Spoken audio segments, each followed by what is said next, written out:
Jóvenes cachimbos, buenas tardes, los saluda el profesor Rolando Rocha de Habilidad Verbal. Retomamos entonces el desarrollo temático y el día de hoy continuamos con el texto argumentativo. Previamente, la semana anterior habíamos desarrollado algunos ejercicios sobre la estructura de la argumentación y el día de hoy lo que corresponde es evaluar de manera muy puntual el tema de falacias. Hoy día vamos a desarrollar en rigor cuáles son las falacias más conocidas y vamos a abordar algunos ejercicios muy puntuales al respecto para que puedan tener más o menos en claro cuando estamos frente a estas afirmaciones movidas por las emociones. Una falacia justamente es eso, ¿no? En el ámbito de la argumentación uno tiene que ser bastante claro en cuanto a cómo teje la argumentación, el hilo de la argumentación. Las aseveraciones tienen que ser lógicamente compactas, pero además uno puede contar con evidencia empírica también cuando el tema de discusión así lo amerita. Sin embargo, es posible encontrar en el ámbito de la discusión el uso justamente de falacias en la argumentación. La persona entrenada sabe a la perfección que está frente a una falacia en concreto, pero es posible que las personas que no están entrenadas en este tema puedan asumir que lo que se está afirmando sea más bien válido desde el punto de vista lógico, ¿no? Es lo que vamos a intentar el día de hoy cubrir temáticamente. Vamos a ver algunos ejemplos de falacias conocidas que de hecho no son las únicas, hay un conjunto de falacias muchísimo más amplio, ¿no? Han precisado de una serie de viñetas que van a servir para reflejar, creo yo, de manera aproximada lo que es una falacia. Una falacia en rigor puede ser un poco más compleja, ¿no?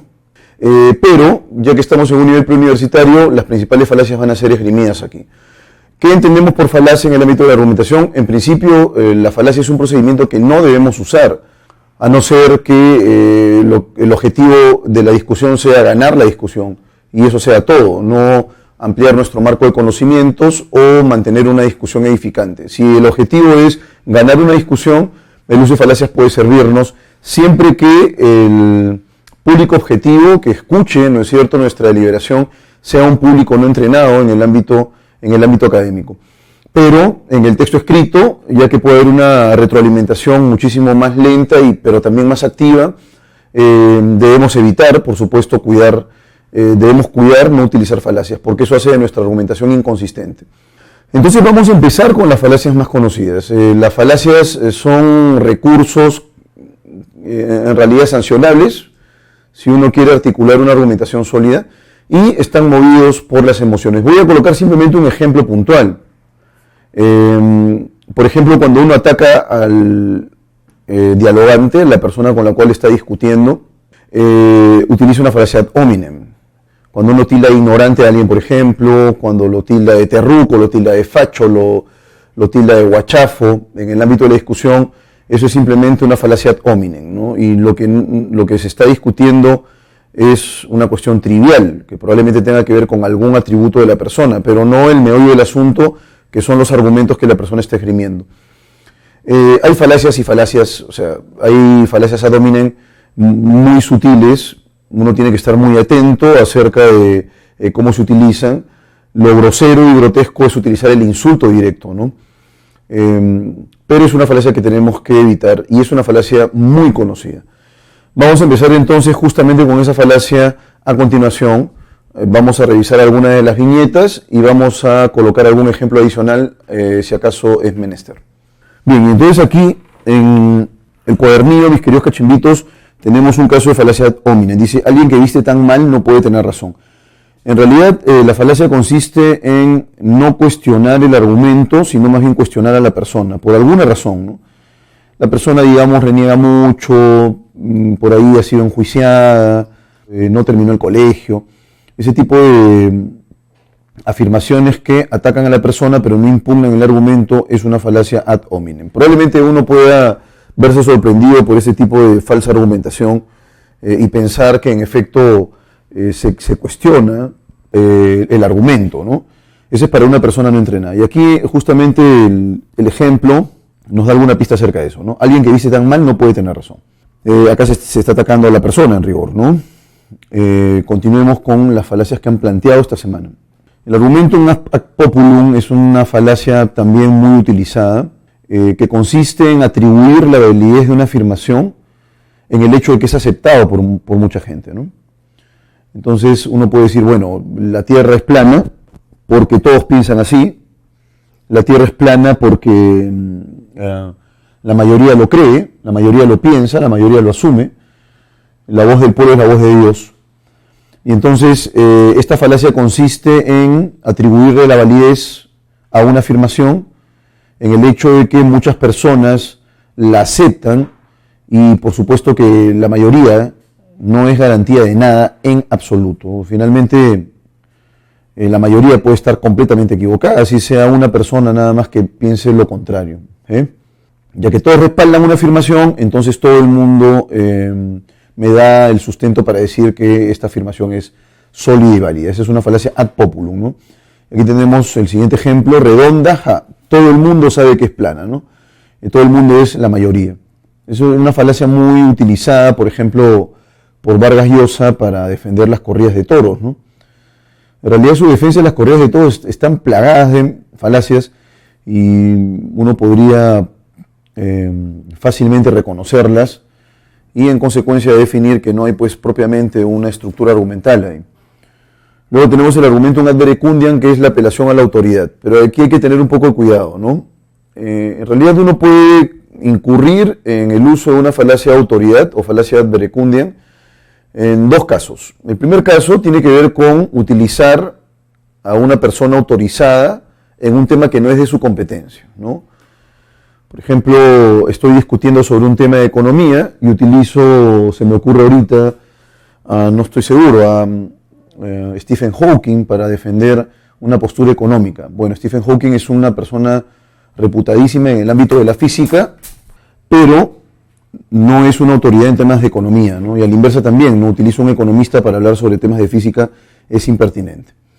Entonces, en este caso, la falacia ad verecundiam, o la apelación a la autoridad, implica utilizar para argumentar o para validar una afirmación, ¿no? Lo que afirma una persona en un ámbito que no es de su competencia. Y aquí hay, digamos, una viñeta ilustrativa al respecto, ¿no? Como novela de literatura recomiendo el vino tinto para combatir la caspa, ¿no? Entonces, puede ser novel de literatura, pero eso no te da ninguna herramienta técnica al menos para poder, por ejemplo, prescribir algo, ¿no? Contra algún tipo de padecimiento en concreto. Y el otro caso de falacia ad verecundiam es cuando se utiliza en efecto la afirmación de una persona autorizada en el ámbito que es de su competencia, pero la persona no ha publicado en rigor esta aseveración, ¿no? Bueno, lo dijo Mario Vargas Llosa, pero me lo dijo personalmente. Bueno, no hay una publicación formal, en consecuencia también se estaría utilizando este tipo de argumento.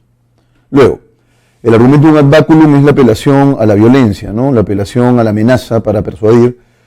Se suele utilizar esto cuando existe una relación vertical usualmente, ¿no? Entre las personas que están dialogando, discutiendo. Yo tengo la razón y si acaso tú no estás de acuerdo conmigo, prepárate para quedarte sin empleo, por ejemplo, ¿no? Es la apelación a la violencia o a la amenaza la que finalmente define este tipo de falacia en la argumentación. Nuestras mamás siempre han utilizado este recurso de intimidación. Atrévete a salir de la puerta para que veas lo que te va a pasar. Eso, por ejemplo, es una apelación a la amenaza o a la violencia, ¿no? Así que la conocemos muy de cerca. La del argumentum ad baculum, entonces, es un tipo de falacia, no se debe utilizar la intimidación cuando uno discute. Aquí, por ejemplo, también es una caricatura, así que hay que tomarlo como eso, ¿no? Es simplemente una cuestión que nos aproxima un poco a la falacia en rigor. Sin duda elige usted la mejor opción. Y bueno, está con un bate de béisbol, ¿no? Libremente, dice, le recuerdo. Probablemente eso suele ocurrir con muchos periodistas que manejan una línea editorial con la que no están conformes, ¿no? Pero tienen que hacerlo porque eventualmente podrían quedarse sin empleo. Seguimos con la falacia post hoc ergo propter hoc, falacia que consiste en la relación, es una relación abusiva de causa-efecto, ¿no? La falacia post hoc ergo propter hoc la suelen utilizar los supersticiosos, ¿no? Me ha ido mal hoy día y es porque he visto al gato negro. Bueno, esta relación es una relación falsa de causa-efecto. Y ahí estamos incurriendo en este tipo de falacia. Entonces, por ejemplo, uno puede decir, bueno, los tornados ocurren porque no rezamos, ¿no? Y bueno, hay una falsa relación causa-efecto ahí. Entonces, cuando establecemos ese tipo de relación abusiva en causa-efecto, no hay propiamente una causa que deviene en un efecto real, entonces estamos frente a la falacia post hoc propter hoc. Post hoc ergo propter hoc. Y entonces, lo que ustedes van a hacer es, cada vez que se encuentren en el ámbito de las supersticiones, ¿no? Es porque están incurriendo o utilizando este tipo de falso argumento. Claro que no hay tigres, dice, porque puse mi amuleto antitigres por aquí. Es en realidad una relación abusiva, se encuentra aquí en una oficina. En una oficina no tendría por qué haber tigres, ¿no? Por aquí estamos frente al argumento ad ignorantiam, que es la apelación al desconocimiento respecto de algo, o a la carencia de pruebas respecto de algo, para validar una posición, ¿no? Por ejemplo, podríamos decir, los unicornios existen. Esa es una afirmación. Y entonces yo le digo, bueno, ¿cuál es la evidencia empírica de que existen los unicornios? La persona podría replicarme, pero bueno, no hay tampoco pruebas sobre lo contrario. Y como no hay pruebas sobre lo contrario, entonces es verdad que los unicornios existen. Esa es una falsa argumentación, es en realidad una falacia, con la cual se recurre el desconocimiento o la falta de pruebas para validar una posición, ¿no? Y aquí justamente lo plantean en estos términos: el sol es hueco. Como no puedes probar lo contrario, la afirmación el sol es hueco es verdad. Argumentum ad ignorantium. El argumentum ad antiquitatem es una falacia muy conocida y que está vinculada con la apelación a la tradición, ¿no? Que también es una falacia que utiliza Mario Vargas Llosa para validar las corridas de toros, ¿no? Es una fiesta arraigada, muy antigua. Bueno, cuando apelas a la antigüedad o a la tradición, con total seguridad estás frente a la falacia ad antiquitatem. Y en el caso de la falacia de antiquitatem ha servido, ¿no es cierto?, para poder validar muchos prejuicios, para poder sustentarlos y que estos permanezcan, ¿no?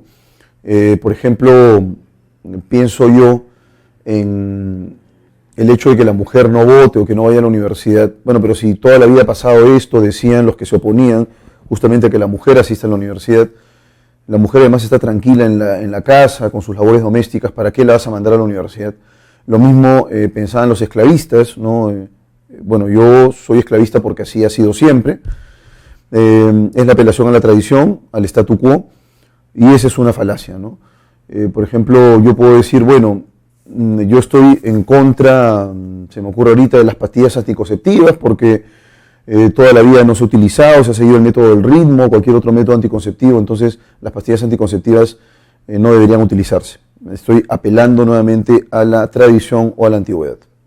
Muy bien, son en realidad pocas falacias, ¿no? Hay otro tipo de falacias, hay muchísimas falacias en realidad, la petición de principio, por ejemplo, entre otras, ¿no? Pero han colocado las más simpáticas y las más sencillas, además. La de, por ejemplo, el argumento circular, el hombre de paja, hay muchas falacias en rigor, incluso las nuevas tecnologías han derivado en una falacia en la argumentación, que es la falacia ad YouTubium. Esto es cierto porque lo he visto en YouTube, por ejemplo, esa puede ser también una falacia, ¿no? El hecho de ver un video en YouTube no valía absolutamente nada. Luego, dice lo siguiente aquí: dado que Einstein fue miembro del Partido Socialdemócrata, no cabe ninguna duda de que ese partido es la mejor opción política que tenemos los alemanes. ¿Qué tipo de falacia se está utilizando aquí? Se está utilizando en primer lugar la figura de una persona reputada como Albert Einstein, que por supuesto es una persona que mucho tendría que decir acerca de cuestiones físicas, pero se está utilizando Albert Einstein para validar una opción política. En consecuencia, no es el ámbito que le corresponde.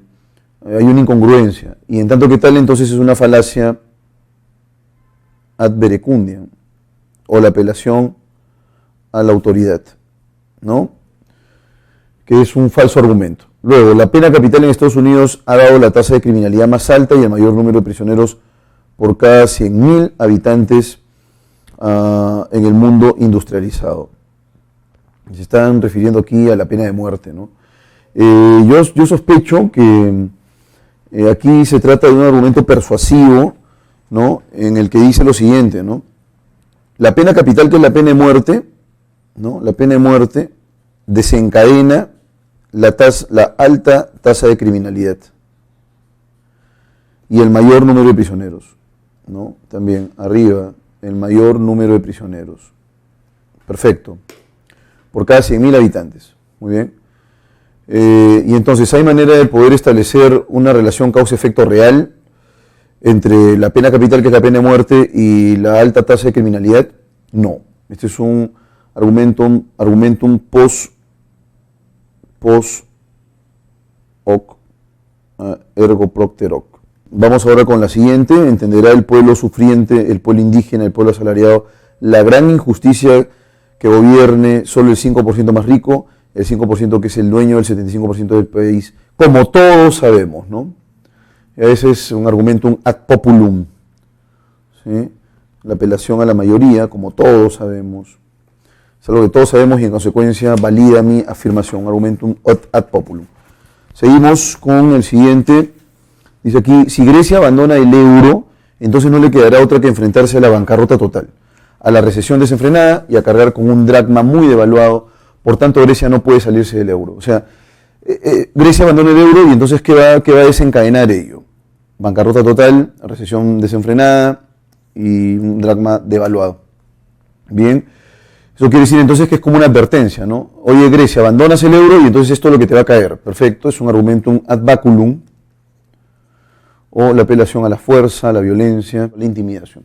Seguimos con los falsos argumentos. No queremos ese candidato joven que les teme a los jóvenes, a ese que cuando fue a la Ibero o al Ibero, terminó en el baño y no fue al debate de los jóvenes de México. A ese candidato no lo queremos porque además representa autoritarismo, rendición frente al crimen, deuda y abuso de poder, ¿no? La palabra aquí es ad hominem, ¿no? Se está cuestionando al individuo y no a sus propuestas, no a sus, digamos, a sus afirmaciones, a sus argumentos, ¿no? No queremos porque es joven en principio y es un joven que tiene miedo. Bien, estás atacando al individuo, no estás atacando a los argumentos. En consecuencia, ese es un falso argumento, es un argumentum ad hominem. Luego, no tengo mucha información sobre esto, excepto que no hay nada en el expediente que hay en los archivos para demostrar que no tiene conexiones con los comunistas. No tengo mucha información sobre esto, excepto que no hay nada en el expediente que hay en los archivos para demostrar que no tiene conexiones con los comunistas. Y entonces, la falta de pruebas, la falta de argumentación y la falta en realidad de evidencia, ¿no? Se suele utilizar para poder validar algo, es un argumentum ad ignorantiam, o la apelación al desconocimiento, ¿sí? Y finalmente, soy un hombre, y al igual que otros hombres de carne y hueso, tengo familia e hijos. Sí, 3 hijos que dependen solo de mí. Por eso, jueces, recuerden que si me condenan, también condenarán a mis pobres hijos. No han puesto este argumentum aquí, no lo han colocado, pero este es un argumentum ad misericordiam, ¿no? Es la apelación a la piedad, ¿sí? Es un argumentum ad misericordiam, no lo han colocado lamentablemente dentro de los tipos de argumento, a no ser que se me haya saltado alguno por ahí, y no lo creo. Pero es una falacia también, ¿no? Es una falacia, un falso argumento que debemos evitar. Bien, señores cachimbos, con eso terminamos la sección de actividades en las cuales tenemos que definir qué tipo de falsa argumentación es, a la luz de lo que nos han planteado. Ahora vamos con el texto de ejemplo. Y entonces dice aquí, la primera señal de la peste llegó al país en los primeros días de abril de 1903, cuando unos obreros chalacos encontraron en el molino Milne una gran cantidad de ratas muertas entre los sacos de harina. Días después, Manuel Javi, un cocinero chino de 60 años que moraba en dicho recinto, murió exhibiendo en la ingle unos extraños bubones del tamaño del huevo de una paloma. El médico que atendió a este infortunado hombre, basándose en un temor generalizado en aquel entonces, sostuvo que la causa del deceso fue una pulmonía. A las pocas semanas, 10 trabajadores de aquel molino cayeron víctimas de un extraño mal que les secaba la lengua, les hinchaba los ojos y los bañaba en fiebre.